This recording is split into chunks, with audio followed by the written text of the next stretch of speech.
Brother Tim. Yes, sir. Yes, sir. How you doing, sir? All right. All right. About to About start. yourself? I'm great. I'm great. Looking forward to tonight. Sir. So once you start, then it's going to be on Facebook Live. So then I can go to Facebook and then I can share it. Yep.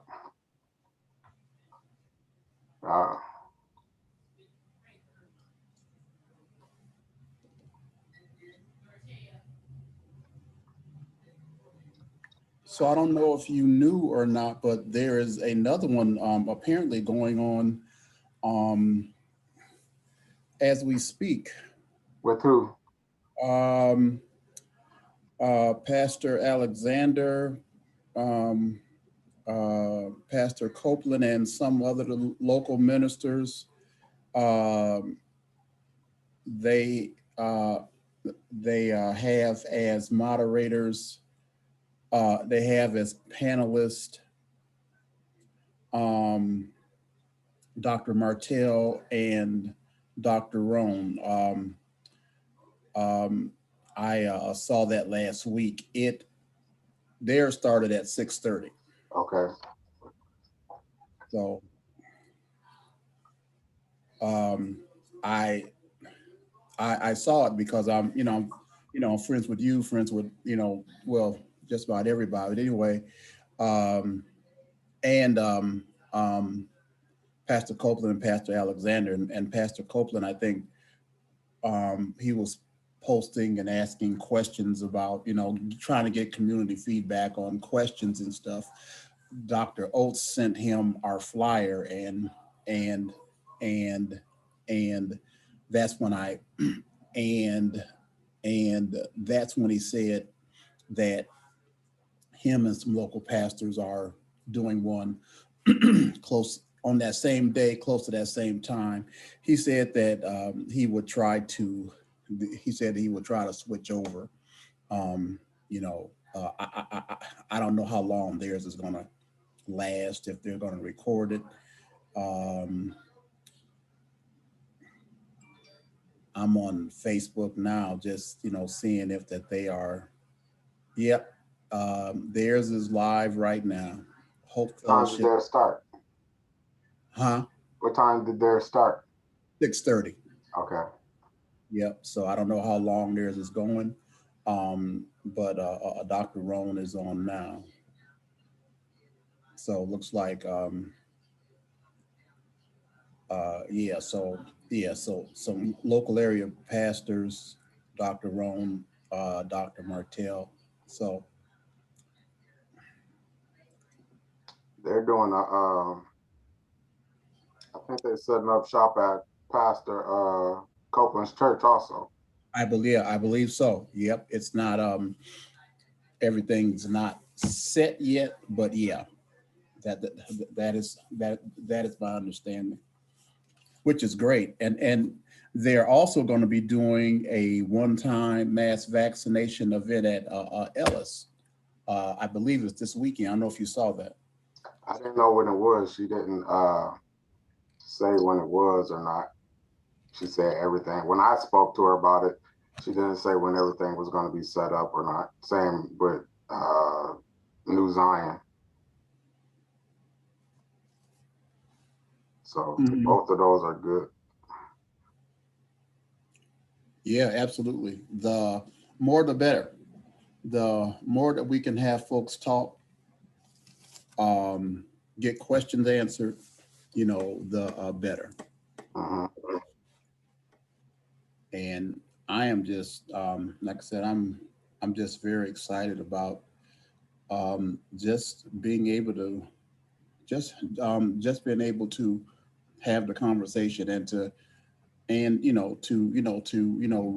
have to really talk about the issues and talking about the issues up front and not just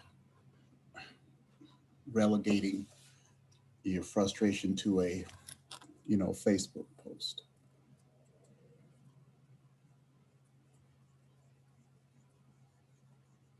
Hope we get a good turnout and a good viewing. Hope so. You know, you did say that you're going to be recording it too, right? Yep. Which, so that'll be great. So that, that.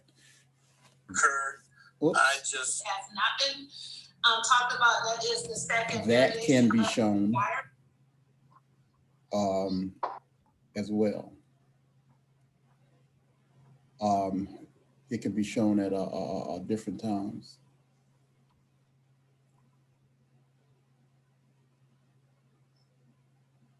Yep. So they got I see that they have I see they have pastors Reese and Sheila Hill on here. I think Pastor Wilson, Anthony Wilson.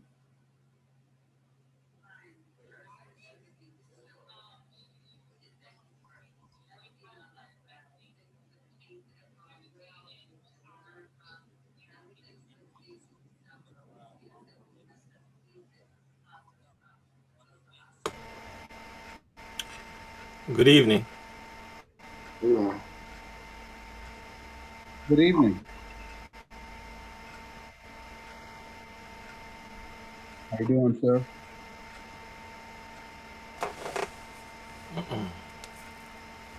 Who? Uh-oh.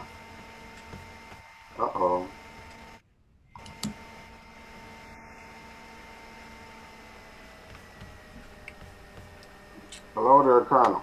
How are you? Hey, Tim. Great to see you. Great to meet you. hey, same here. I got the wrong name listed on your name, Mr. Newton. Does your name show up or a different name?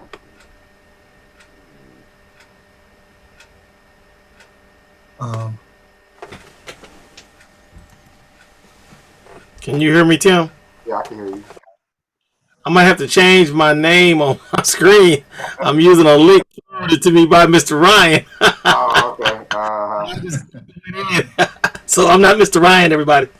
Is he gonna be on? I think so. Okay. I don't know if because you have to use the link that was given to you. Yeah. Otherwise, he won't be able to get on. Let me go back out because he might have a problem because I told him to let all the ministers know at our ministers meeting last night, and he forwarded this. I said, let me just grab this, and I see that's his. Forward that link. That's a panelist link.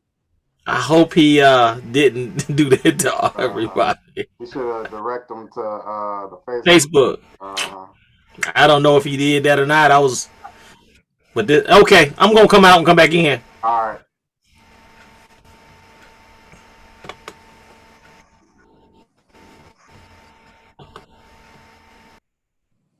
Hey, Tim, am I in the right place? Yeah, you're good. Oh, we're good? Okay, all right.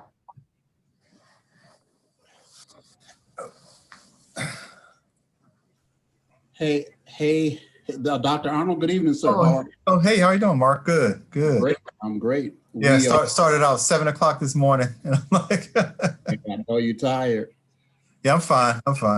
I'm used to those long hours. Yeah. We really appreciate you taking this time, sir, to talk to us.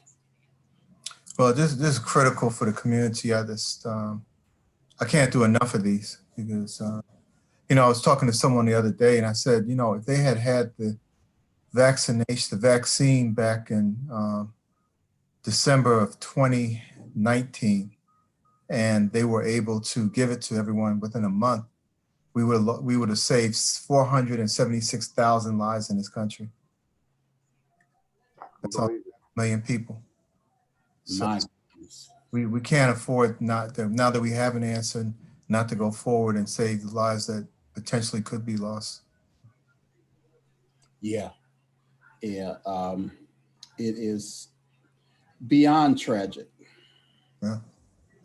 Beyond tragic. My father-in-law, my wife lost about 12 of her classmates in Kenwood. Wow. Goodness. And every day I'm seeing more and more people. I'm just through with this thing. Yeah. Yep. I lost an aunt, and uh, I just lost a cousin last week. It's not confirmed yet, his cause of death, but he had COVID and came home, and he passed away shortly after that. So, Yeah, I lost a cousin the week before. I was in New York, but he actually New Jersey because he lives right across the water. But mhm. he had diabetes, but then he got COVID, and it was just too much for him. Yeah, and I'm a funeral director, so we've been seeing it. Oh yeah, Hearing family members, young people, older people. We had them all yeah. from age 40 on up. Wow.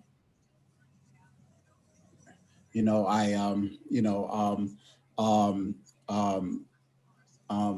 shared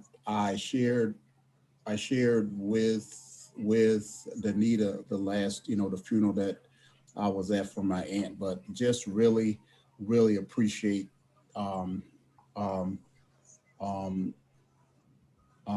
how that you all as a funeral home are are staying so true to the public health practices that you're doing. Um, certainly as a public health person, it just gave me great peace of mind. There are only 50 who can come, and and there's this, and it is all socially distanced. The services are beautiful. So I just wanted to tell you, sir. Um, um, I think y'all are doing a fantastic job in the midst of all of this. Thank you, thank you. We try, and we got a few employees and partners that's really at risk, at high risk. So Mm. we try to keep them safe. So in order to keep them safe, we got to put in extensive measures, to do Yes, so. sir. Uh, Yes, sir.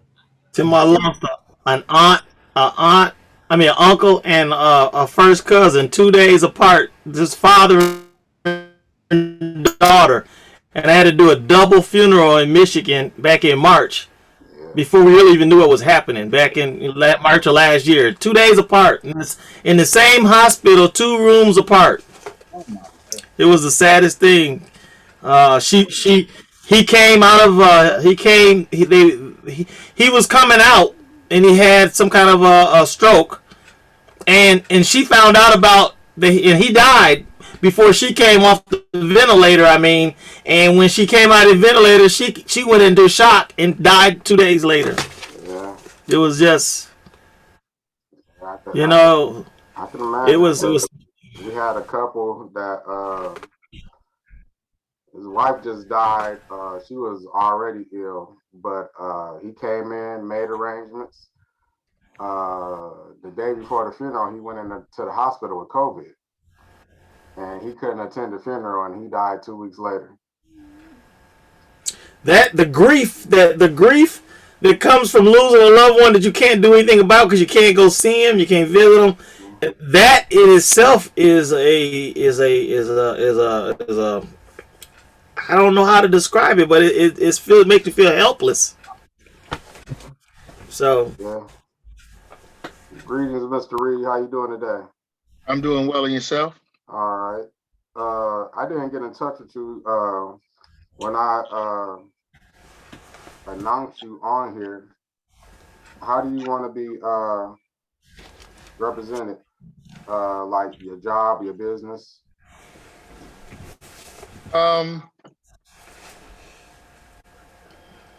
Oliver Reed, P&I director of P&I Works, Prevention and Intervention Works.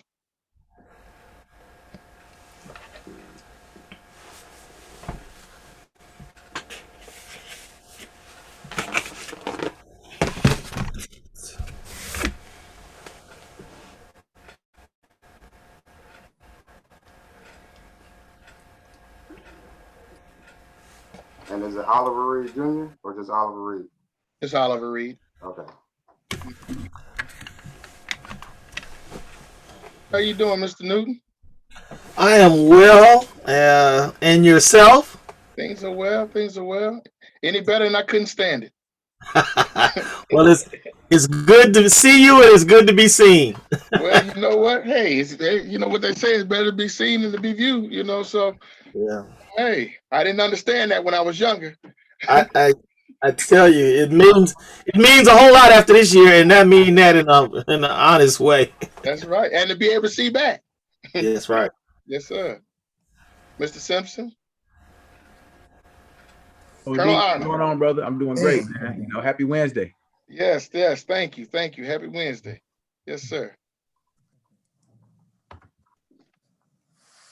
You know, somebody once said life is too short, and it gets a whole new meaning this year. Yeah, it does. It gets a whole new meaning for me as I get older. Yeah. I tell everybody, I was like, man, I know biblically we only promise 3 scores. 4 and 10, and I was like, I'm 40 now. I said, I'm more than halfway past that. And then I get to thinking, I was like, man, I remember when my grandmother was 49. I was like, wow. That's when my nephews start kidding me about my age. I always say, you know, it's the one thing about getting older is better than not getting old at all.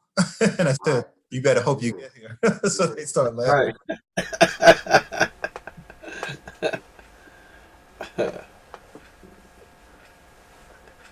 Yeah.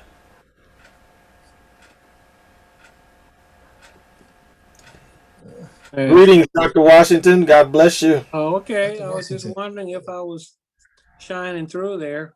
Yes, sir. You are. All right. Thank you. Good to see everybody. Yes, sir. I'm gonna start this right at 7:30. Hopefully, Dr. Walker could get on. Yeah, he should be coming up. Presentation. Yeah. But I don't want to keep everybody waiting. Is everybody here ready?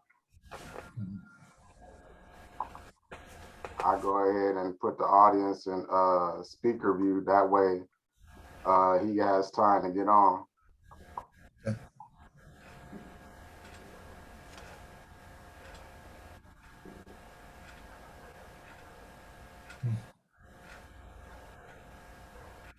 All right. What am I? Okay. I'm starting now.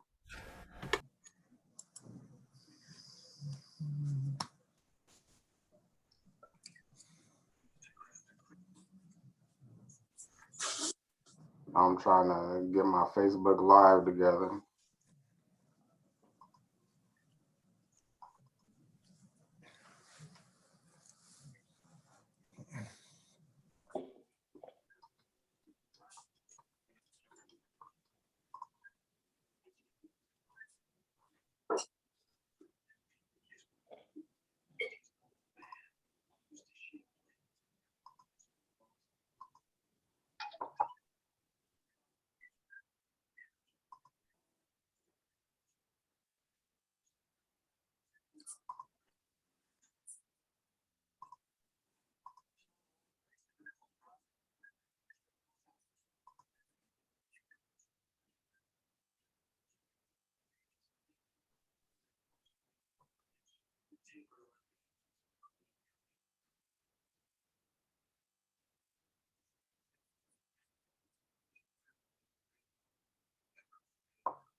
All righty. Brother Tim, I just got a text from, I see that. yeah, Dr. Walker. He said he was waiting to be let in. Oh, you sent it. Okay. It's about the text.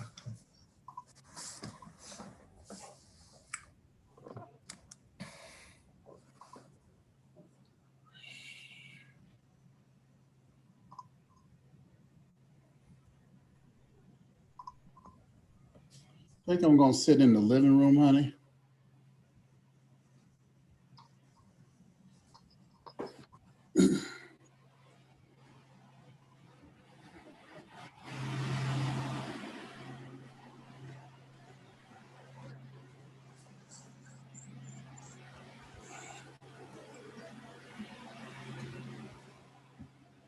Let's see what I can do. Got it now? Oh, he's there.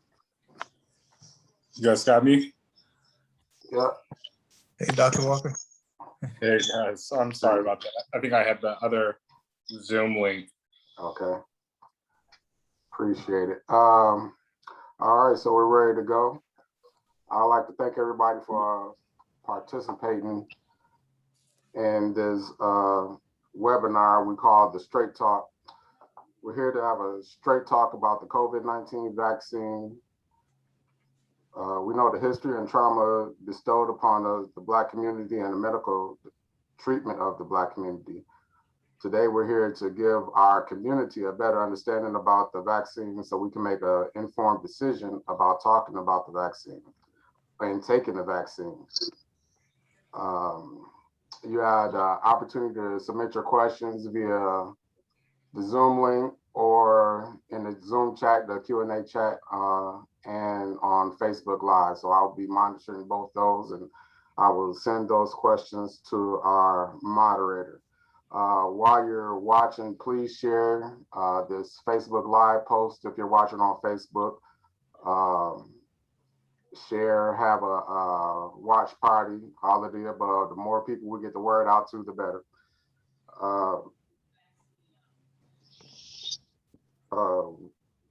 I'd like to also introduce a couple public figures that help get this program together. I'd like to thank them for participating. We have Tracy Johnson, managing partner with TTJ Group Incorporated. We have Samuel Newton, Vice Chairman of the Stevenson County Board and pastor of Greater New Unity Kojic Church. I also like to thank Ronnie Bush, Stevenson County Board member, who's also running as a candidate for the mayoral race in Freeport. I'd like to thank Mark Hunter. He's the regional health officer with the Rockford region, IDPH, and Dr. Cyrus Oates. He's a member of the Master Builders Masonic Lodge and owner and operator of Oates Dental. Roy Spates, member of Master Builders Lodge and owner and operator of Keep It Real Photography and Video. James Ryan Jr., the executive director of the Boys and Girls Club of Freeport. And Oliver Reed, the director of prevention and intervention work. And tonight I'd like to introduce our moderator, Matthew Simpson.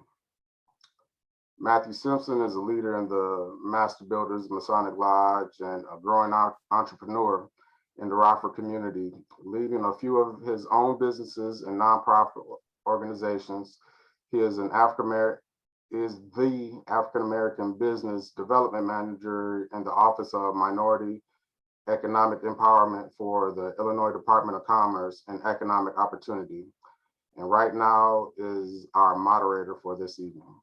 Now I'll turn it over to Matt Simpson. Worshipful Master, neighbors, appreciate you for such an amazing welcome. I want to thank everybody for joining us tonight for Straight Talk, speaking on the COVID-19 vaccine. We have a great panel of experts, and I do want to just echo worshipful sentiments, having a group of brothers from the state line region concerned enough about our people to pull together some experts to answer questions. I think that's the most significant takeaway about this. This is Black people taking control of our health. So one thing about our lodge, I'll speak to Master Builders very briefly before I get into introductions. So, the lodge was founded in 2011 here in Rockford, Illinois. And we have some values that we operate on.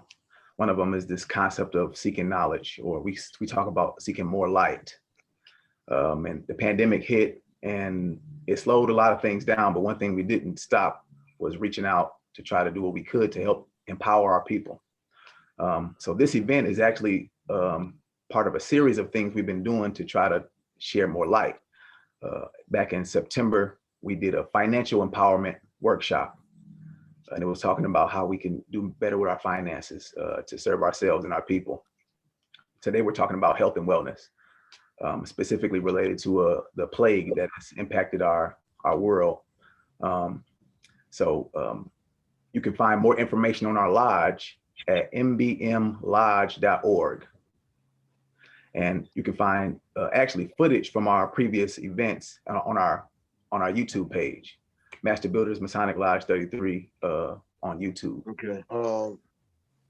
There was a webinar number that you didn't have. And Brother Ryan, if you could mute yourself, brother.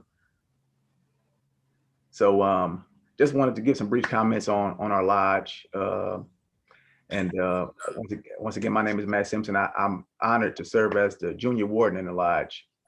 And we have a great panel of experts, as I said, pulled together by some concerned citizens throughout the state line. So I do want to, we do have some extensive bio information. I don't want to butcher anybody's info. So what I want to do is just allow for our panelists to share what they would like the audience to know about themselves and their role. I'll start by calling on Dr. Garth Walker. Thank you, brother. Hi, everyone, and thank you for giving me the opportunity to share with you guys tonight. And thank you for pulling together this esteemed group. And it's always nice to share the floor with my colleagues, Dr. Arnold, as well as Mark Hunter, two incredible principled, high character individuals that I would do anything with regarding this state. And I know that their heart's in the right place. But a little bit about myself. My name is Dr. Garth Walker. I'm an emergency physician. I'm assistant professor at Northwestern Emergency Department. Also practiced at the Jesse Brown Veteran Affairs Hospital, and I'm the deputy director of men's health at the Illinois Department of Public Health. I've been helping lead strategy around engagement and community partnerships, particularly for Black and Latino communities, as well as supporting our vaccine efforts throughout our state. So I'll stop there and I'll pass it to Dr. Arnold. Thank you, Dr. Walker, and thank you for inviting me to this event and getting me aligned with it. And so I'm currently a medical director at Blue Cross Blue Shield, and that's Healthcare Services Corporation that covers Illinois, Texas, Montana, Oklahoma, New Mexico. I'm a former director for the Illinois Department of Public Health in the years 2007 to 11, and did a lot with making sure that funding was going the correct way into communities that really needed it while I was there. But also adjunct professor at the University of Illinois College of Medicine and the School of Public Health, and a retired Army colonel for 26 years, did a couple of tours in Iraq, and so went through that line of business with a helicopter unit, Black Hawk helicopters. But also in the distant past, Howard University grad, a very proud one. And oh, see, I see Cyrus. But also a proud member of Cornerstone 91, 42nd and Cottage, So, you know, I understand you're seeking the light. So I'm very pleased and honored to be with this group, because what we don't want to see is the loss of any more African-American men who've been hit by this harder than any other group when you look at the data. And I'm just glad that Dr. Walker asked me to come. So I'll turn it back over to him to turn it back over to our next speaker. Actually, we'll go ahead and throw it to Dr. Charles Washington. Okay. Good evening, brethren. It's a joy to be with you on this evening, and what a joy to share some things with our community that I think could certainly be helpful. And I am in family practice almost 50 years now. I tried to retire, but it didn't work. And so here I'm back doing it, serving right now in an underserved part of the community with, it's called Aunt Martha's Health and Wellness. Been in Rockford since the age of 6, went to school here. I went to school to be a medical technician, which I did for a while, but I found out that that didn't really satisfy what I think that I was purposed to do and to be. So I finished at Northern, and then I went to Meharry for a year. But because of circumstances back at home, I came back and went to the University of Illinois. That's where I graduated from.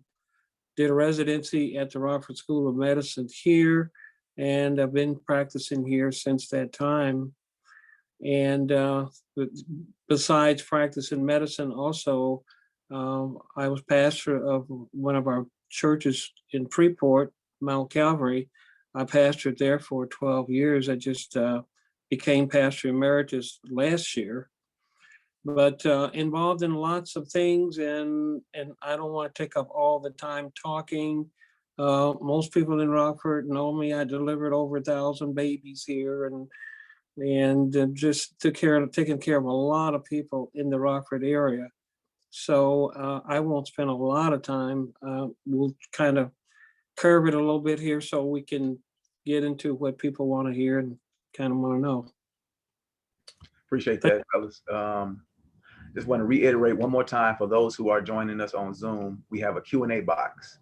We want to direct your questions to the Q&A box. There'll be a time in the program where we'll get into the questions. And then just want to reset and reframe our approach to tonight's conversation. Obviously, you just met 3 medical professionals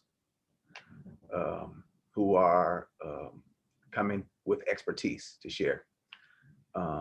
And the intent for us is to speak to, I use the word plague, you know, that's impacting the entire world, and, you know, and our health specifically, you know, so we're speaking to how we can take control of our health so we can survive. Tonight's discussion is about the COVID-19 and a response to the pandemic with an intervention through vaccination. So we would just want to get into that conversation tonight. And I think on the front end, and I do want to say that I've watched a talk from Colonel Arnold and Dr. Walker. So I've seen the way you guys have handled the conversation before. I really do appreciate how you approached it. And I'll just kind of jump in speaking to medical mistrust. And I know we've had some pre-meetings, this kind of committee that's come together, and we kind of talked about how America has earned every bit of the mistrust that Black people have when these kind of emergencies and pandemics come up. And I saw a sister say one time, it was kind of, her spidey senses started to tingle when she heard big wigs talk about, you know, we need to make sure Black people get the vaccine first, when for years and years, we've always been last. That was her response to it, you know. So can you guys just kind of speak to that piece, you know, the medical mistrust, the reality of the experience that we've had interacting with the medical industry being true, not trying to undermine that or discount that, in concert with this this response that you guys are speaking to for how it could do a lot to save lives. I want to start with Colonel Arnold. Yeah, I think we can go to the authority, Dr. Walker first. uh, but my yeah, with the mistrust, one of the things I have to say is that African Americans, we have a lineage that goes way, way back, you know, to medicine and the creation of science, right? Goes back to Egypt, the pyramids, and there was a thing called variolation where we would do auto inoculations of smallpox way before they gave that title to Jenner in 1764. Actually, you know, Imhotep is the real father of medicine, and Sir William Osler, who is credited with being the father of medicine, actually stated that that Imhotep was the actual father of medicine, and actually has a monument to him in the institution where he was practicing. And I don't so, want to cut you off, brother, but I think that's a name in a moment of history that a lot of people may not be familiar with. Can you just repeat that? Imhotep. Imhotep is the father, the true father of medicine. An Egyptian man. Yes. A black man. Yes. Okay. Just want to. and actually, the first ventilator was created in the year 1000 AD in Egypt, and you know, so there are a lot of things that come from that history, coming back from where we came from. So if you look at, you know, fast forward to 1700, we had a person, Osen Nimbus, and he is actually he was a slave. And his slave master was a preacher who actually was Cotton Mather, and he taught them how to inoculate people. This is before Crispus Attucks came into the Revolutionary War in 1776. I just want to clarify that term, inoculate. Mm-hmm. So inoculate was when they would actually, instead of, you know, we have vaccinations now where we use a syringe and a needle. They will actually just take a piece of metal and dip it in, you know, this kind of, you know, into the smallpox or the wounds on cows and that kind of thing, and then inoculate us, or they take it from someone who was infected and then give a very small amount to the people so that they could build up their immunity before that disease could get them. Of course, it was risky, but a lot of people, most people survived it. And that was one of the ways that they actually used for snake venom in children in Africa, was to, you know, inoculate people with a small amount of snake venom. So if they got bitten by a snake, they wouldn't die. And so the reason why I'm starting there is because I've been talking to Dr. Walker about this extensively. We've been talking back and forth about this, is that there's a need for us to come to the future, science, technology, engineering, mathematics, and making sure, and the arts, to make sure, you know, to make sure that we're part of that, as part of our current history. Real quick, Tracy Johnson, can you mute yourself for us, brother? Because we were the originator of much of, but we were the originators of much of this medicine and the science. And so one of the things that, and I'm going to turn it over to Dr. Walker, but one of the things that I really realized was when this started, we had this idea about the Tuskegee experiment, and there was a Tuskegee study. They never inoculated anyone with syphilis. What they did was they diagnosed people with syphilis and didn't give them penicillin. So by us not taking advantage of a safe and effective vaccine to protect ourselves and defend off this disease that would naturally unfold with going to an intensive care unit and dying potentially, said this is like putting ourselves right in the same position as the Tuskegee study by not using something that can help save our lives. They didn't give us penicillin back in, you know, when it first came about back in 1964. The Tuskegee study went from 1932 to 72, and they had a cure that they could have given people. So by not partaking in that cure that actually goes back to our African roots and the history of it is a problem. We have to really think about what we're doing when we think about this. So I'll turn it over to Dr. Walker because he has some incredible things to say too. Sorry. No, thanks, Dr. Arnold. I love hearing the historical origins, and as well associated with our culture and our community. It's can be very difficult to find a lot of those heroes, a lot of inventors and people that have shaped society, and it's important that we continue to talk about that and bring it forward. With respect to the historical perspective, and you brought up Tuskegee, and to kind of level set, it has essentially set the stage in terms of how we think about ethics in healthcare. Right now, if you do any type of randomized control trial, if you do any type of experiment, you have to get consent. People have to know that you're investigating them. And then there's some other issues applied as well. So for example, if you're doing a randomized control trial, this is a study that we look to evaluate all types of vaccines. You randomize people into 2 different groups or 3 different groups, and you give one group the intervention, you get one group no intervention, and then you might give one group a placebo. If at any point during the length of that time of study, you find that treatment is effective, you stop it short and you mass produce it. Now, anytime you find that there is some adverse reactions, for example, people dying or people having some really bad chronic medical illnesses associated with the intervention where the risk outweigh the benefits, you stop it short and you stop the study altogether. And what Dr. Arnold just highlighted was that there was a study done and they knew of a benefit, but they didn't do anything about it. And that's just one data point in terms of mistrust. And then we can add on top of Henrietta Lacks, there's a good book called Medical Apartheid that discusses some of the many interventions that add to the data points for why people may have mistrust with the healthcare system.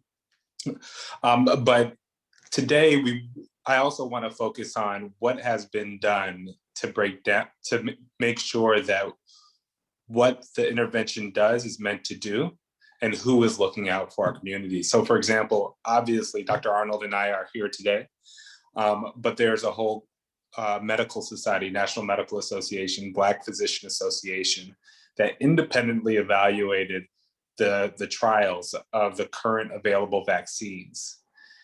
They made sure that the study was strong. They made sure that the study had strong representation of our community.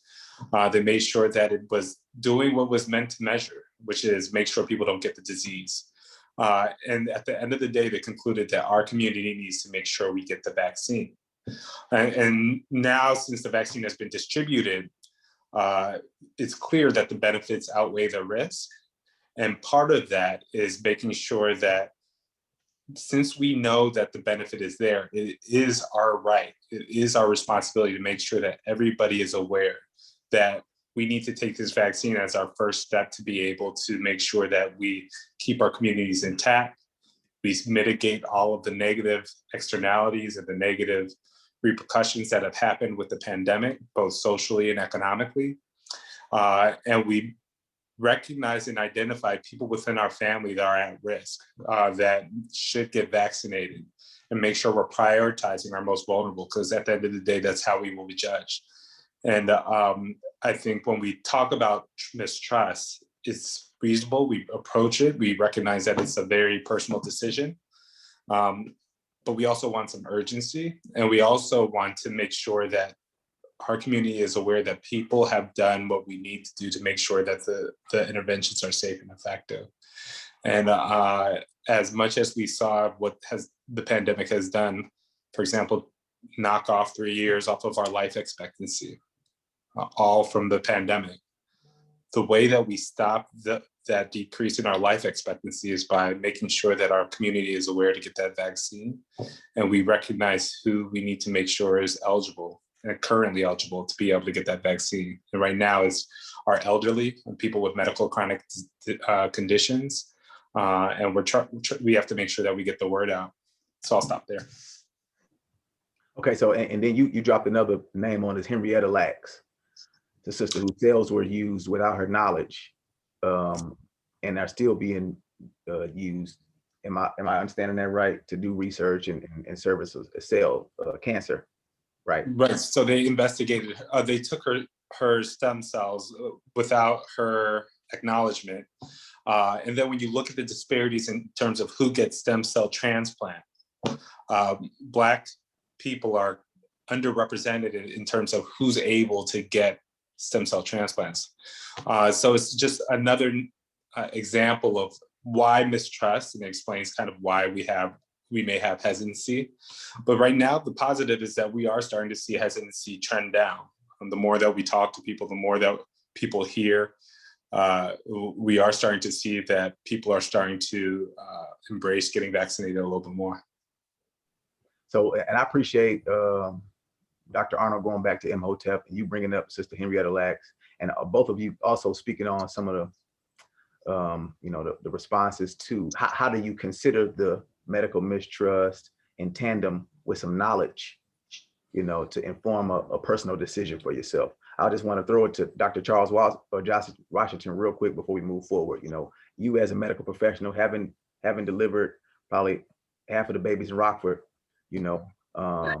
what can you say to the people who rightfully have some mistrust about the medical industry and how we can consider this intervention, vaccination, as an appropriate response to the pandemic? Thank you. I think both Dr. Arnold and Dr. Walker have given us a great deal of information. And by the way, my son, Charles Jr., I guess I'll call him, he's also an emergency room physician. Just a little bit there, Dr. Walker.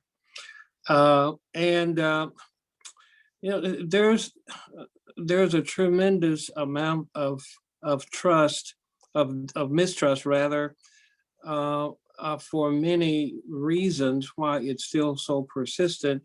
And I think because of how rapidly this vaccine was able to be developed. And by the way, there's a young Black lady by the name of Dr.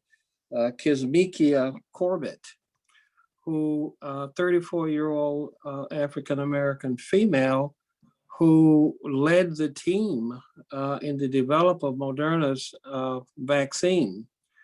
So with that knowledge, some people that I know, that patients that I see who have a lot of doubt about what's going on, when they heard that, they really kind of stiffened up to know that we are actually part of the development of this technology and this vaccine. I think reassuring our people that, you cannot get COVID by taking this vaccine. It has no part of the virus actually in it as far as the virus that can cause disease. And just explaining to them as simple as possible. I just assume that people don't have a scientific background, so I'm very careful as to how I explain the virus and how the vaccine is able to protect us. And I think too, I'm able to influence a lot of people to take it because they trust me. And I think having people that are involved in healthcare to share this with our community and witnessing that you took it yourself, I think that really helps a lot of them to be able to take it. Some of it is not really so much mistrust. I guess in a way it's mistrust, but there's a lot of myths out there. I've had so many patients to tell me that they have nanochips or microchips in this, and somehow they're going to be able to use that to somehow control us. But I remind them, but the person that was just before you, skin was a lot lighter than yours. So what are they going to do? They're getting these nanochips too. So I think that there's just a lot of things out there, and some of the people that are awarded with such high honor did some very bad things. And I think about the father of obstetrics and gynecology. I won't call any particular names and so forth, but they used a lot of our women to experiment with different surgical procedures that woman, once it was perfected, she really couldn't even get the procedure herself because of her own color. So I mean, so there's a lot of stuff out there, a lot of things that happen, but we have to move forward. We don't really have time to give people whatever that they need. I really am pretty strong with my patients that I really know that if they get COVID, that they don't have the reserve to survive it. So I'm really strong in almost coercing them to get it. And we'll talk about it later, I tell them. So I do want to, and we do have some questions coming in, but I do want to, you mentioned that if you get COVID, some of us may not have what it takes to survive it. I would just like Dr. Walker, real quick, just to revisit, what is COVID-19 and how is it impacting our bodies? So it's understanding the impact of COVID-19 kind of requires not just a discussion of viruses, but just a discussion of how our immune systems work. So it's a novel virus, so a new virus that nobody had any immunity from, right? So it was discovered in 2019 in December. And what it does is it causes and compromises your respiratory system. And what it is associated with is one of the more concerning emergencies that we see in our department, acute respiratory distress syndrome. Most people survive it in a sense, but the individuals that are most vulnerable, the elderly or those with other chronic medical conditions, don't do so well.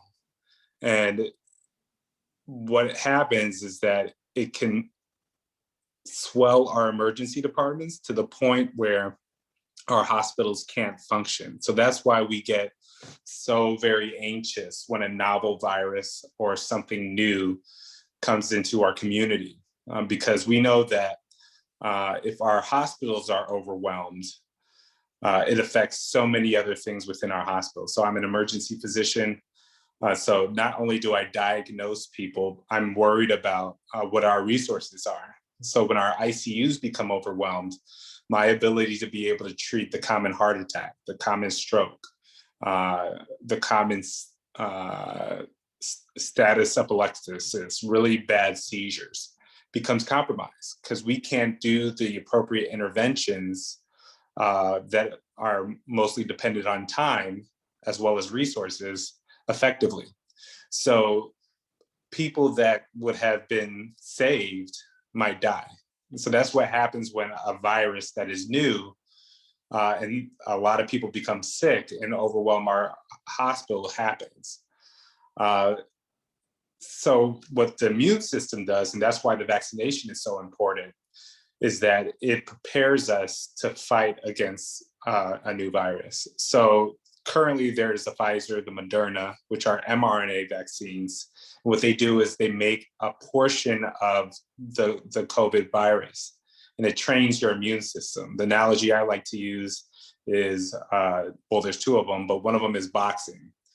If you go into a fight with somebody that they have a very unique technique and they trained for years and you've never seen their technique before, you're either going to get knocked out or you're going to have a very difficult time beating them. Now, if you watch them on tape, you've seen them a couple of times, you have a time to prepare for that person's technique, you're either going to beat them up or you're going to have a better outing. And that's essentially what vaccines do for your immune system. They prepare you to fight against a virus that is novel by exposing you to a very small portion of that virus. And they have been one of our most effective tools in increasing the life expectancies for worldwide. We take vaccines quite often, and they're vetted very effectively. So I'll stop there. And if Dr. Arnold has anything to add as well. Yeah, so, okay, this is what I'll do. So it's a virus that's novel. So you're saying that our immune systems haven't seen anything like it. That's what you're saying. Yeah. You're saying that it impacts our respiratory system, and the nature of it being new has a lot of people impacted, and it's kind of slowing down the emergency infrastructure in our hospitals. So it's a new virus that's impacting our bodies, and it's slowing down our ability to respond to it the right way. Correct. So that's the biggest fear. So if we can't control the virus, our hospitals can get very overwhelmed.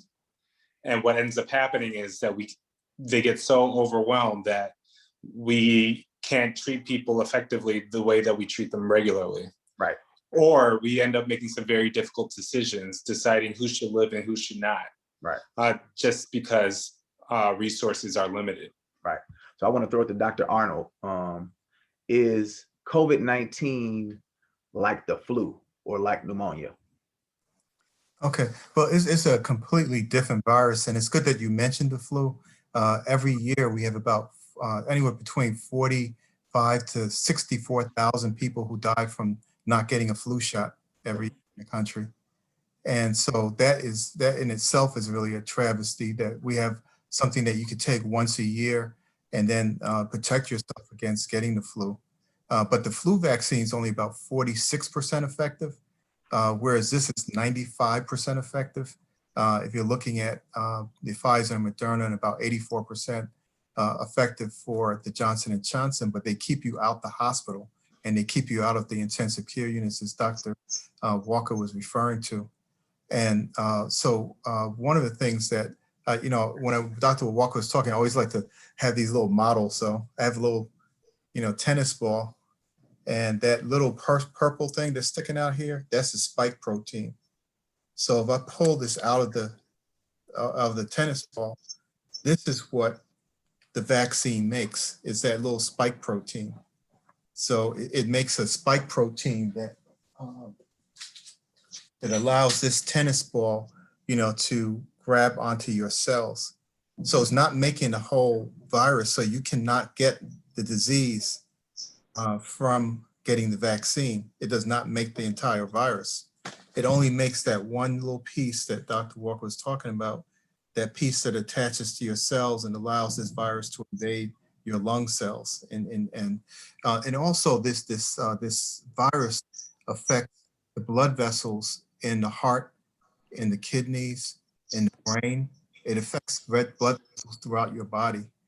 And so that is really damaging because it the over response by your immune system. Your body over responds to this virus being present. And that's why the lungs start to fill with all this fluid and you end up being placed on a ventilator. And so those same blood vessels are the same ones that if we have the wrong kind of diet, if we're smoking, if we're drinking too much, those kinds of things, it damages those same blood vessels. So we don't know if you get COVID-19, how it's going to change the course of your chronic diseases. So if you already have diabetes, or you already have high blood pressure, or if you already have, one of the asthma, that is something that we can't, we don't know what's going to happen down the road for people. So it's critically important for people who are immunocompromised or have those underlying chronic medical conditions to get vaccinated. And Dr. Walker was mentioned, we were talking earlier, it's that the people who end up on ventilators, if you have asthma, it is exceedingly difficult for you to be taken off of a ventilator, and especially with COVID-19. So we know that in Inglewood, we have 6 times the national average for asthma. So we have a population of people who are, really just sitting there waiting for something bad to happen. We can't let that happen. If you are getting renal dialysis, we have all these dialysis centers throughout our community. You're 11 times more likely to be hospitalized than a regular person. A person doesn't have any underlying health conditions. So we really need to start thinking about that. That was from a Center for Medicaid and Medicare Services report that was looking at people who are on Medicare and Medicaid, but that was a Medicare population. And so I do want yeah. And I appreciate you kind of breaking down what the vaccine does. I want to touch on that a little bit. So you're saying we got a novel virus that our immune systems haven't been exposed to. So we don't know how to fight against it. And it's kind of overtaken our respiratory systems. And so now I want to throw it to Dr. Charles. The vaccine. Dr. Garth, you kind of touched on this, but what is the vaccine doing to help us fight the virus? What is it doing in our bodies or for our bodies? You know, what's happening to our body when we take this vaccine? When we take the vaccine, as has been previously stated, the body is able to make a protein that looks like what's called the spike protein. But this spike protein-like looking stuff is foreign to our immune system. So our immune system develop what we call antibodies, not antibiotics, but antibodies. And these are the fighters that will then attack the spike protein on the virus itself. Without that spike protein, the virus cannot penetrate our cells to make us sick. So basically the vaccine then builds up an army, and it fights against the actual virus if it should come into our bodies. Okay. So, so what I want to ask is, there are some people who feel like there are ways to strengthen your immune system, naturally strengthen your immune system. What would be your response to a person who says, what I want to do is try to strengthen my immune system without an external factor? How would you respond to a person who says that? And I'll throw that back to Dr. Garth. Well, my first response would still be to take the vaccine if you have access to it. But but just with respect to like vitamin D, that's one of the vitamins that we hear a lot. There have been a couple of studies that have shown that it's been associated with better outcomes for COVID. What vitamin D does is help boost your immune system. I think everybody should take vitamin D, especially African Americans who tend to be deficient in vitamin D. But some of the high level studies, the studies that become policy and things of that nature, have not been overtly convincing that it helps COVID outcomes. So it's kind of to be determined, but I wouldn't be surprised that people who naturally have better immune systems tend to have better outcomes. We know that in general. People who have compromised immune systems, such as people with cancer, people who may have autoimmune conditions, tend to have poor outcomes for a lot of things in general. So I think the premise is reasonable, but I would not say that taking a vitamin should replace a vaccine. I would say that you should do both. So now my question for the Colonel, can you speak to the speed or the rapid nature in which the vaccine was developed? I've heard it said that, a vaccine can take years and years, 7 to 14 years to develop, whereas this one was developed in 8 months or 7-8 months. Can you speak to how that happened? Okay, sure. Yeah. First of all, the platform they used to make the virus has been used for almost 20 years. So the actual technology behind it was used for SARS, it was used for MERS, and then it was Middle Eastern respiratory, syndrome. It was used for the original, the initial SARS. That's why we call it SARS-2, because we had a SARS before. And this platform is really well known. The thing that is different is that the science was followed step by step. The clinical trials, you had 3 phases of the trial, which is done for trials. And it was done with more scientific scrutiny than any other vaccine ever created in history. You had every country, every scientist, everyone was at the table looking at this thing and looking at the data, trying to figure out what is this, is this vaccine safe and effective?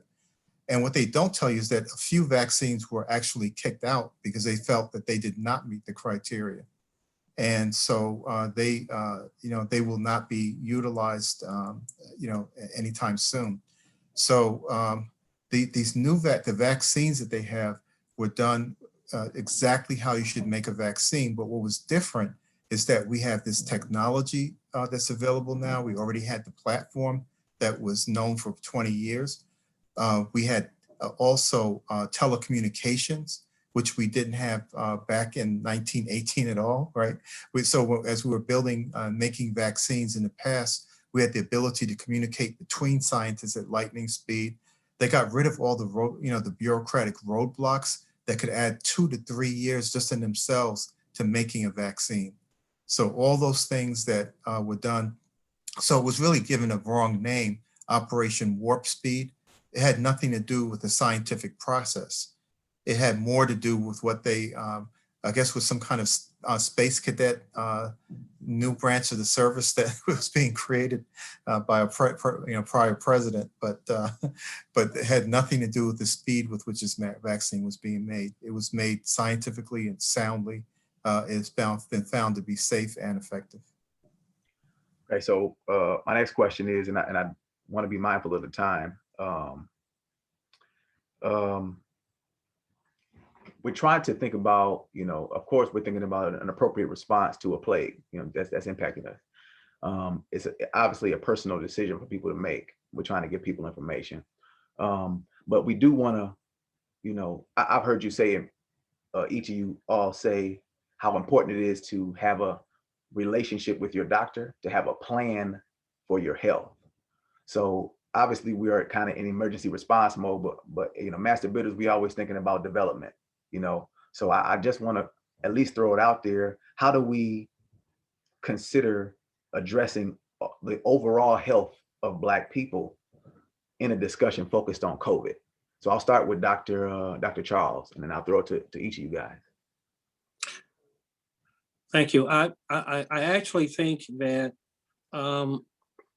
one of my efforts is with my patients is personal responsibility and realizing their own importance in family, in the community, that how much that they're needed, they have a role in their families, and that when you don't I know that we don't have a lot of the things that we have. I'm sorry, a lot of the things that we need to have better health, we don't have, but we do have something. And if we could just focus on doing what we can, pick up an apple instead of a Twinkie, and those kinds of things, and take your medications. If you're having side effects, let the doctor know. We have lots of choices for different medications. We can find something that will agree with you. And just be believers of, a little bit of exercise, a little bit of fresh air. I tell my patients, please just give me 12 minutes a day. Just give me 12 minutes a day. And because I know that if they do it religiously, basically, they're going to release a few endorphins, and now they're going to want to do it more. So what I'm saying is that we need to get ready for the next COVID, because this is probably not going to be the last one. And we can begin now to build our health. And with what we have, I believe we're going to get more. I think we're more focused now on how important it is, the quality of your health, if you get something like COVID-19. So step at a time, getting people more interested in themselves and their own importance. We are important. Yes. Yes. I would just start with that. Okay. Dr. Garvey. What I would probably say is that there's a phrase that we've heard very frequently, is that COVID has lifted the veil in terms of the amount of disparities, which for most researchers, I'm sure for most public health experts, they were not surprised in terms of who would most be impacted by a pandemic. I just, real quick, I don't mean to cut you off, but I just want to kind of unpack that. COVID has lifted the veil as it relates to disparity. What do you mean by that? So prior, people didn't necessarily pay as much close attention to healthcare disparities. And what healthcare disparities is really just what it sounds, a difference. So if we're looking at the amount of people that have heart attacks, Black people have more heart attacks than white people. When you look at the data, there's a disparity. But those disparities go across a host of different conditions. They typically fall along racial and economic lines. And what we saw with the pandemic was those lines that follow along racial and economic lines, those were the most vulnerable. And when you look at the first wave of deaths, there was a WBEZ article that 70% of the deaths were due to Black community. Now, when we look at the data, Latino communities have the highest positivity rate, and they also have the youngest age mortality rate. So it brings forth several points, not just the notion of taking care of yourself and investing in exercise and eating better fruits and groceries, but in order to do that, you need good access, proximal access to healthy grocery stores, or you need schools and safe neighborhoods so that your mental health is at a degree where it doesn't impact your ability to love yourself or want to invest in yourself.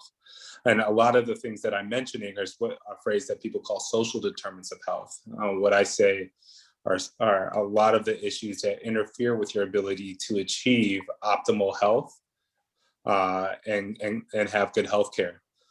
So what I think as we move out of the pandemic, as people get the vaccines, we need to be able to make sure that we have a critical mass together of leaders that can hold stakeholders accountable. Stakeholders such as, myself and Dr. Arnold at the state, different policies that affect Black and Brown communities more than others,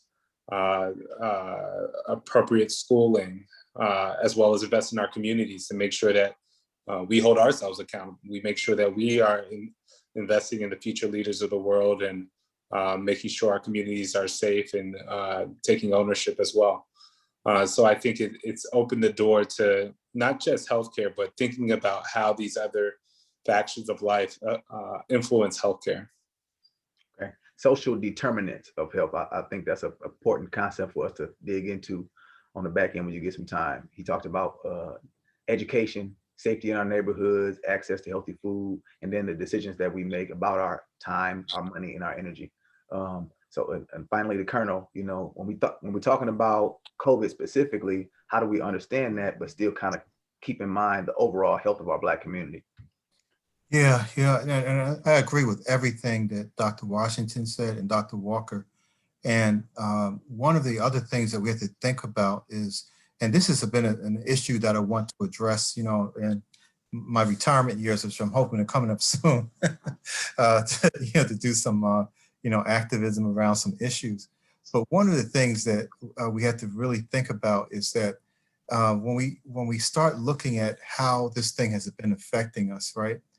And we know that when it comes to, when it comes to the deaths that have occurred, so we represent, for the age of 65 to 74, African Americans represent 13% of the population, but 25% of the deaths in that age group.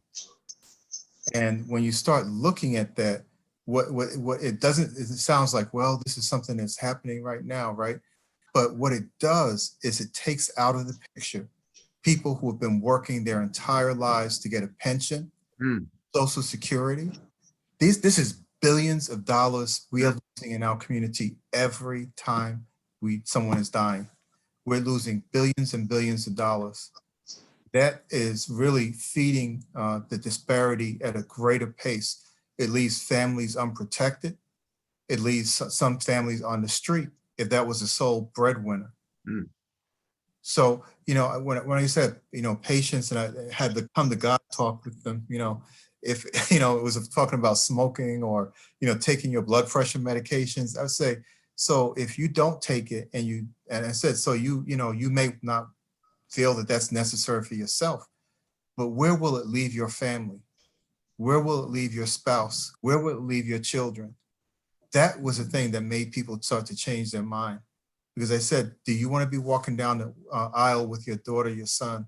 Do you want to be there? You know, what do you think that they will end up on the street because you're not there to pay that mortgage payment? So we have a social responsibility to our family, but to the community as a whole. And this disease, I was mentioning that age category, the 65 to 74, that's a lot of our leaders who are in legislation, Yeah. Ministers and our pastors. That's the first ladies. That's that's our teachers. That's our doctors and nurses. That's our sanitation workers. That's the people who actually keep us healthy. Not enough attention is being paid to people who are in the labor force who keep this country going every day. And so we really have to start thinking about it as both Dr. Walker and Dr. Washington said, from the standpoint of take care of your health and be serious about it, because it has serious implications for our entire community and our society and our future. Absolutely. So I want to jump back into the vaccine real quick. I want to speak to side effects. And this is interesting. You can look, I know you brothers are from Chicago, but you can look this up. There's a community around us here in Rockford called Oregon, Illinois. And the Oregon Unified School District had to cancel school today because so many teachers were having negative side effects from their second COVID shot. So I'd like to hear from you guys. Can you speak to those side effects that people are experiencing? And they had to shut down the whole school district today because of that. I'll start with Dr. Garth. So from my experience, on my first shot, I just had some arm soreness. And the second shot, the following day, I had some body aches. I actually took a half day. And usually the day after the second shot, you can have some body aches, maybe a fever, maybe some lethargy, meaning feeling very tired. But generally speaking, by day 2, you feel back to normal. And that's pretty consistent what I've seen across groups. I think it's presented at times an operational challenge because, for example, in our hospital, we would not do second vaccinations for whole groups the same day. They had to be kind of tiered out because of the possibility of people having side effects, or a great deal of people having side effects the following day. But it's not a reason to not take the virus, but it is something to know that could happen typically after your second shot. Okay. Dr. Charles, you want to speak on that? I agree. Fortunately, both my wife and I, we've both had both our first and second vaccinations, and neither of us had any type of side effects at all, other than a little local irritation.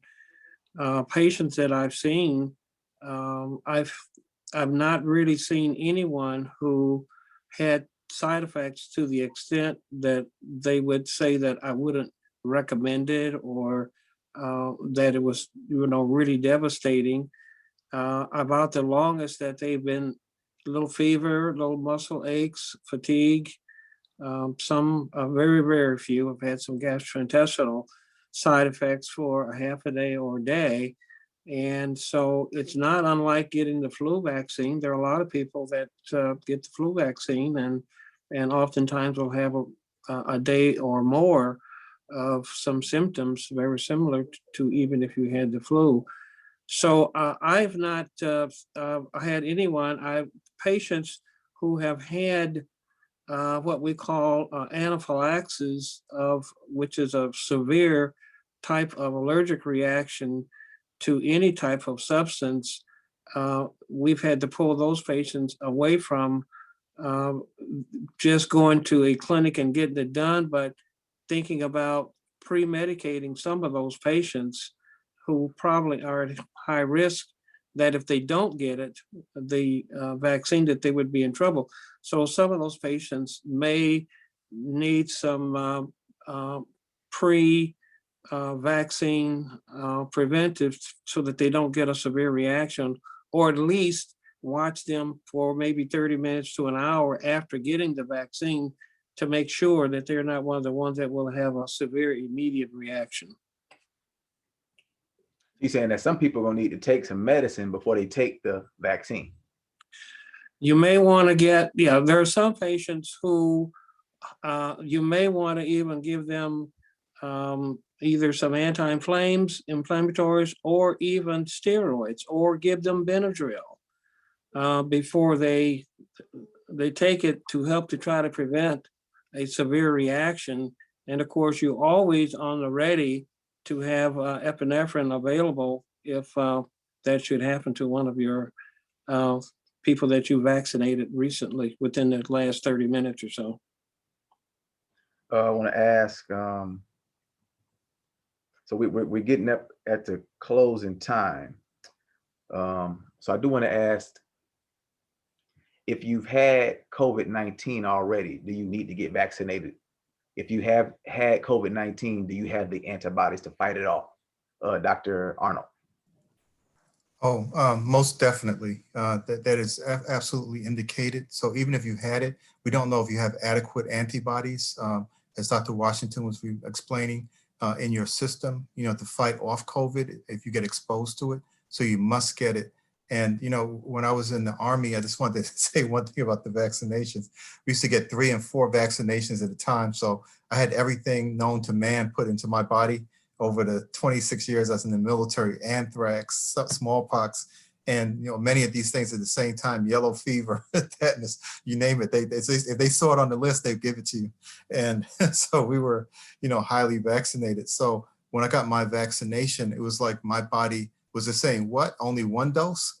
Only one vaccine? And so I really didn't have much of an effect. I had more, like Dr. Washington was saying, a soreness the first day for the first dose. The second dose, I still had just the same degree of soreness, but when I got home, I was running to get onto a Zoom call with Dr. Walker, and it hit my shoulder on a wall coming next to next into the building. So I got the dose in my left arm. My right shoulder was hurting more than my left one because I hit that. So I think that, the thing is that you were talking about the time that people were losing from the school, 1 or 2 days or 3 days. Think about what if they had gotten COVID-19. They may have never come back to school, or they may have been out for weeks or months if they actually got the COVID-19. So it's a small price to pay, I think, just feeling a little bit under the weather rather than actually getting that disease and ending up in an intensive care unit. Okay, so we're pretty much butting up against time, but I want to ask that we sit for another 10 minutes or so to work through some of these questions, because we got a lot of good questions. Are you guys okay with that? Okay, so we're gonna get into some questions now. I would say, these vaccines are for adults, but a big portion of our community is children. So do you see opportunities for young people to get vaccinated? You know what I mean? How are our kids being protected? What do you say about that?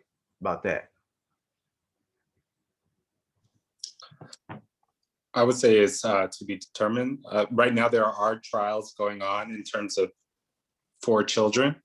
The current studies have got the youngest age was 16.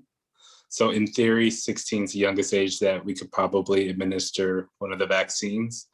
But we would just want to make sure that we dot our I's, crosses our T's. We want to make sure that the same scrutiny and efficacy was applied to the same trials that are being done on children.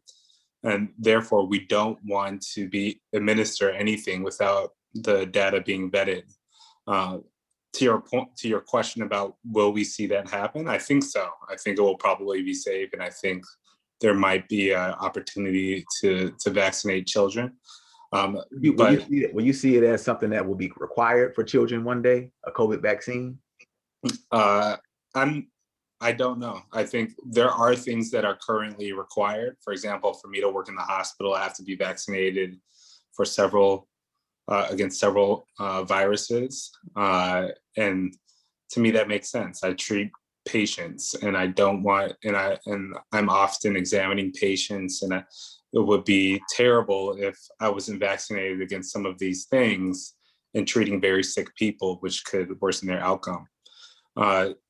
So I think that will probably be to be determined, but is it plausible that I could see businesses and things of that nature thinking about requiring people to be vaccinated? Possibly. But I think as we look at the bigger picture in terms of the ability to be able to get back to normalcy, get businesses open, hire people within our community, have churches congregate, vaccine is a critical step in terms of being able to get to that point. So I think that's how we have to view this as a team effort in order to be able to get back to a lot of the things that make us human beings.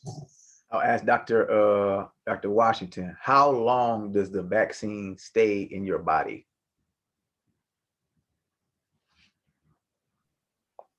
I think that's a question that we don't know yet. I think there's ongoing evaluations of how long will the antibody levels or ability to respond.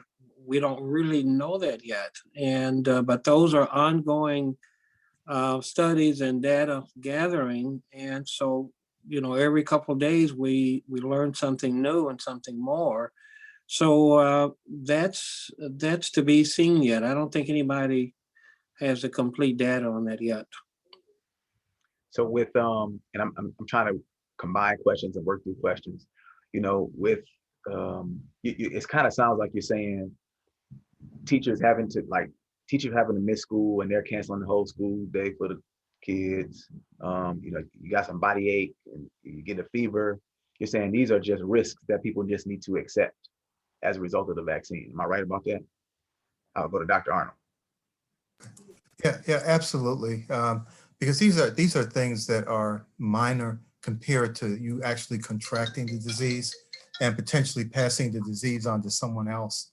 You know, and what I would, you know, I was thinking about this when Dr. Walker was speaking and Dr. Washington, but what I would hate to do is to walk down the street and walk by a brother or sister walking in the street and pass on the virus to them. Because a lot of the cases are still asymptomatic, right? About 60% where people don't even know they're sick and they're just passing the virus on to people. And I would hate to give it on to a brother and a sister and for them to go to a hospital to visit their child who has cancer and for that child to get COVID-19 and die because of me, because of what I did. And even if you are, and there's a lot of controversy about masks right now, and even the CDC, I have a tendency to disagree with one of their points, is that they're saying that, you know, you can actually have people come to visit you who are unvaccinated if you've been vaccinated. And we have a few variants going on that are out there. And I still think it's too early for you to sit in a room with someone who's unvaccinated without a mask. I think you should still be wearing your mask. And as a person who got vaccinated, I intend to continue to wear my mask until it's time for me not to, and wash my hands and then physically distance 6 to 8 feet. Because the thing is that with taking that vaccination and doing those public health things, what it avoids is me going into an intensive care unit and having to deal with quarantine and isolation and, you know, using antivirals and monoclonal antibodies and, and people trying to give me steroids and, you know, trying to give me supportive care to keep my lungs going, which may not work. I would rather take a vaccination and wear my mask and wash my hands and physically distance because I've seen the ICU setting is not a pretty place to be. It is not where you want to be. I'd just like to interject too real quick, because I think one of the things that is hard to translate is exactly what is happening within the hospital when things get pretty bad, when the virus is not necessarily controlled, when we're in lockdown because our hospitals are inundated. What is really happening is physicians are having increased frequency of conversations about end-of-life care with families that are not prepared for it. They did not anticipate this happening so so soon for some of their family members. They did not anticipate coming to the ER to be in the waiting room and not necessarily see their family member that might have to get ventilated, or that might be the last words that they see them for. These are very real things that were privileges prior to the pandemic that are currently no longer available because we have to be able to control the virus. And when we say physically distancing, washing hands, putting on a mask, it really is saving a life. It's saving more than one person's life, because your ability to be able to transmit that virus to multiple people can compromise multiple people. So by doing all those things and getting vaccinated, it truly is a declaration of helping be part of the solution to save our community and save lives. I want to touch on the, Moderna, Pfizer, now Johnson & Johnson coming online.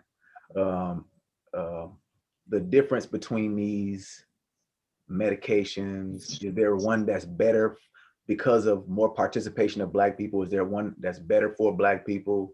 And then there's shortages in supply chain. So if people want to get vaccinated, there are probably going to be some challenges even taking part in a vaccination. Am I right? So is there a difference between these vaccines? And if a person wants to get vaccinated, are there still challenges with getting vaccinated? Those are excellent questions. So Moderna, Pfizer are both mRNA.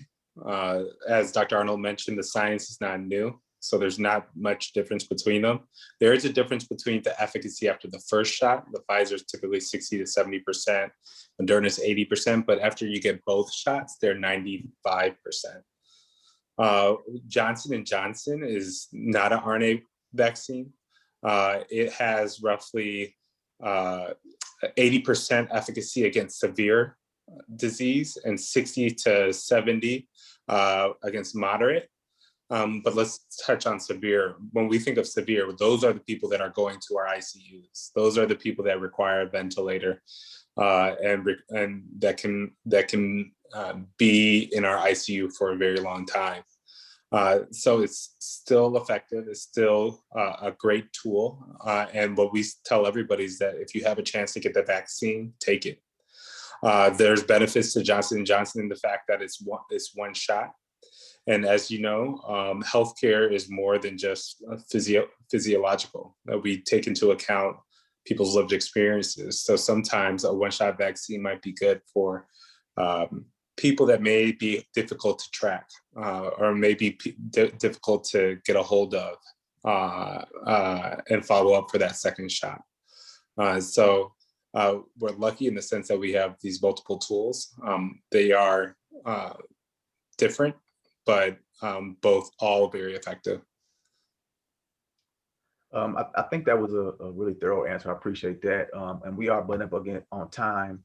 So before I pass it to each of our panelists for final remarks, I do just think it would be a disservice if I didn't mention economics. I'm an entrepreneur, as it was said. Our worshipful master, Tim, is also an entrepreneur. Plenty of the people who are participating in this webinar tonight own businesses.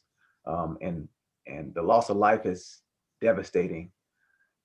Dr. Arnold, you touched on this. The economic impact of this pandemic is just as devastating.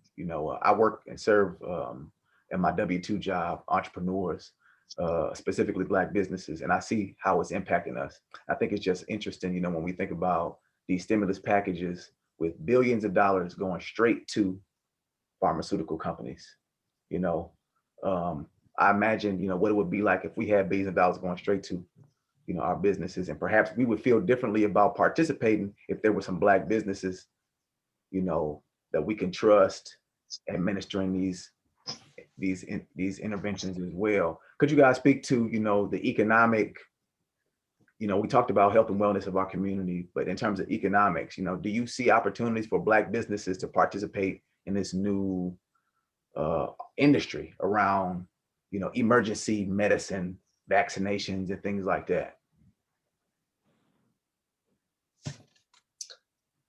That's a very interesting question. I think there's two answers to your question. So I'll just hit the first one.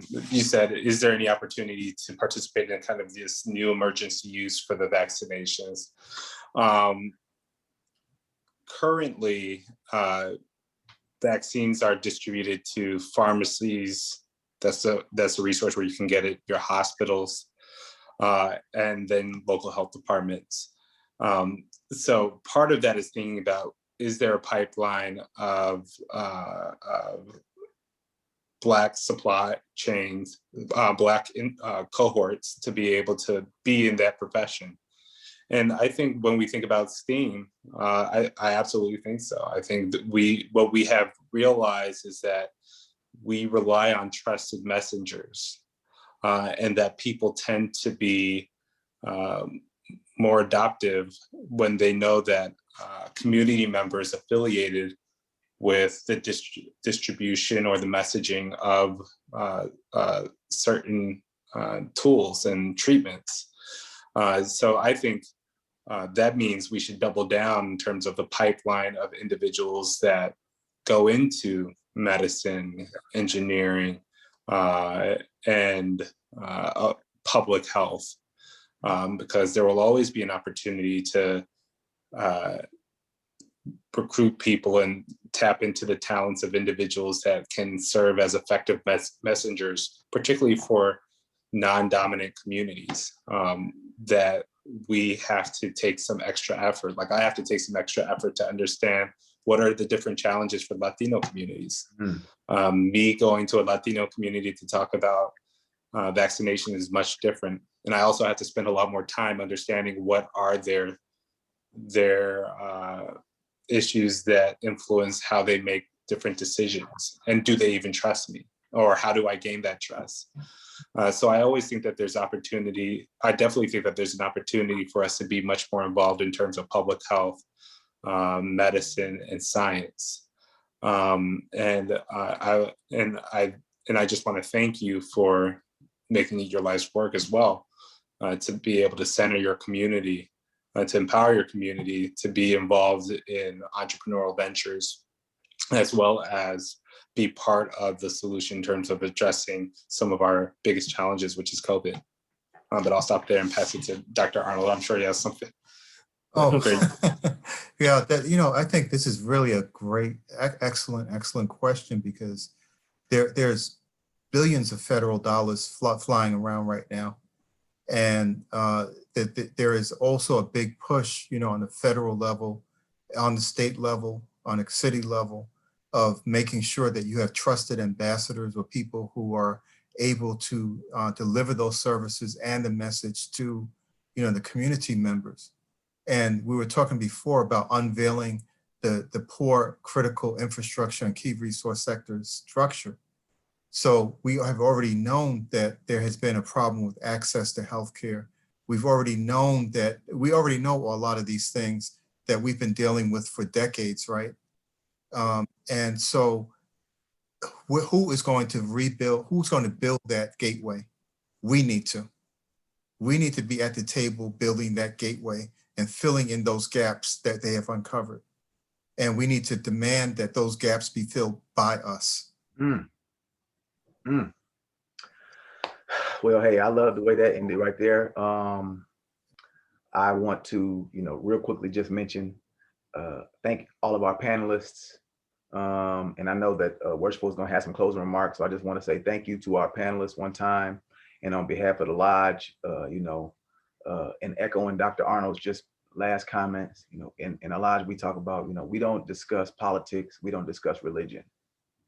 So when I say that nobody's coming to save us but us, I'm talking about just what Dr. Arnold said. We need to look left and right to the brothers and sisters in our community to look for the people who are coming to save us. And these solutions-oriented conversations are a catalyst to helping us move in that direction.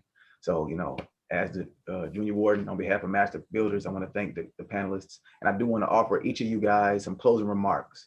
So I'll start with Dr. Charles Washington and go to Dr. Walker and Dr. Arnold. In closing, I would like to thank you for inviting me to be on a panel with such two great men who are serving such a great purpose. I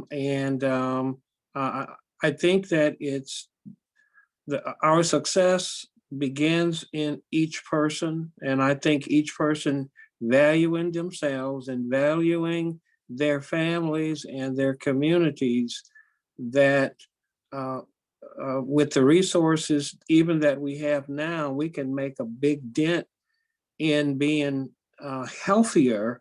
And then when in any type of assault against our health comes, we're going to be able to do things better. And then I always say this: look around and see who you can help in their lives to be better. And if you are in need yourself, is it ever that you help somebody else that needed what you need? And if we look at life like that, and if each one of us do that, we're going to have a strong bond, and we'll be able to win greatly for our communities. Thank you. Thank you. And thank you for having us today. And if I was to think about some of the most important points for us to get from this presentation, it would be that the only way that we'll ever be able to get out of this pandemic is if we stick together, as well as we make sure that we're informed and that we look out for one another. And that will require, within your family, looking at your neighbor, seeing who may be eligible for the vaccine, and talking to them about some of the science that you heard today. Maybe even discuss the context of the situation of what we're in right now, and just be a friend, be a family member. If they need help getting there, getting to the hospital to get vaccinated, or to a pharmacy, offer a ride, or figure out if there's other ways that we can work together to be able to make sure that we're prioritizing our most marginalized groups that are affected by the vaccine. Because the only way that we'll be able to get out of this is if we're able to stick together. Thank you guys for having me, and I'll pass it to Dr. Arnold. Yeah, thank you, Dr. Walker. And one of the things I think is that, we have got to protect each other and make sure that you, your friends, your family, take this very, very seriously and get vaccinated. I mean, I can't say it enough. I've had, my father-in-law passed away. My wife's lost 12 people. I've lost a cousin. I have 6 cousins who are sick down in Virginia. I mean, it is devastating right now. And we have got to take this thing really very, very seriously. And one thing we didn't talk about, for our Eastern Stars and people who are out there, is that the American College of Obstetrics and Gynecology is recommending that pregnant women get vaccinated, lactating women get vaccinated, and there is no science or anything that's right now indicating any kind of interference with fertility. And those are some of the myths that are out there. So we need to, stop that nonsense with the myths and tell the truth, because that's what, I know the Masonic Order is about truth. So making sure that people hear the right message and the truth about what's really being said. And as Dr. Washington was, it made a little bit of smile when he said, people were talking about the microchips and that kind of thing. We used to tell people, Dr. Walker, we used to say, yeah, if you don't want to be followed, then get rid of your credit card and get rid of your cell phone, but not too many people want to let go of that. So, because they're following you right now as we speak. So I think that is really the important thing, is to stick together and to have Black history every day. Coming out that month, I started looking at people like we were talking about Henrietta Lacks, who had the HeLa cells. And we talk about Ernest Everett Just, the most published African-American biologist in history, father really of in vitro fertilization and cell interactions. We had Charles Richard Drew. We had, from the Hidden Figures, we had Katherine Johnson. We had Gladys West, who's a sister who made a globe that the GPS is based on. The global positioning system is based on an invention of a Black mathematician. And she never even, you don't even hear her name, Gladys West. And we had, so many other people, Neil deGrasse Tyson.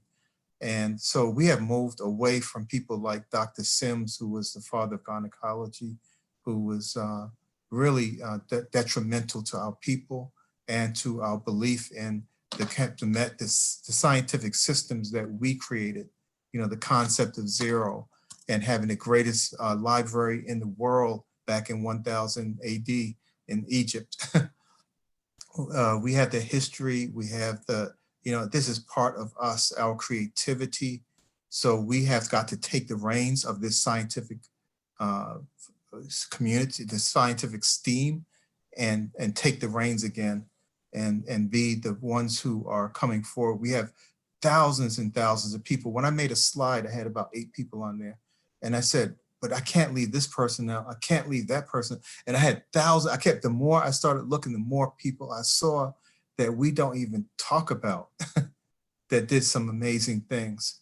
So all I can say is, we just have to educate ourselves on the science behind everything, get this vaccine to protect ourselves so we live another day, and to take over the reins of science and engineering, technology, mathematics again. Tim? Thank you, gentlemen. I want to say thank you to all the gentlemen on this screen. They helped put this together. I'd like to thank the doctors for all the valuable information that they have given us this evening. We had about 16 questions that didn't get answered. I was wondering if there's any way that I could send you an email, or either of you an email, and I could try to reach out to those people that didn't get their questions answered. And we could try to communicate this offline so I could get those answers to them. But if you can, just email me. The other thing I want to say, I just want to say here at Master Builders, we truly believe in making good men great. That's our motto, that's our goal. And I hope that everyone listening found some information that could help them make a better decision. At Master Builders, we won't tell you what to do. We just want to give you the information and the tools that you can make the decisions proper for your life. And we always, want to make good men better, and that we also promote good health. And one of the things that we do, as Dr. Washington already alluded to, that we don't eat healthy. We lack in our exercises and our daily health routine. And I just want to encourage everybody to make yourselves healthier for yourself, for your lifestyle, and for your family. And with that being said, I just want to ask everyone to continue to be blessed and have a better focus on your lives and in your daily goals going forward. Thank you, gentlemen. Thank you all for participating. Thank you all for listening. Thank you. Thank you for inviting us. Thanks for inviting us. Have a great night. You too. Take care. Thank you to everyone as well. Mm-hmm.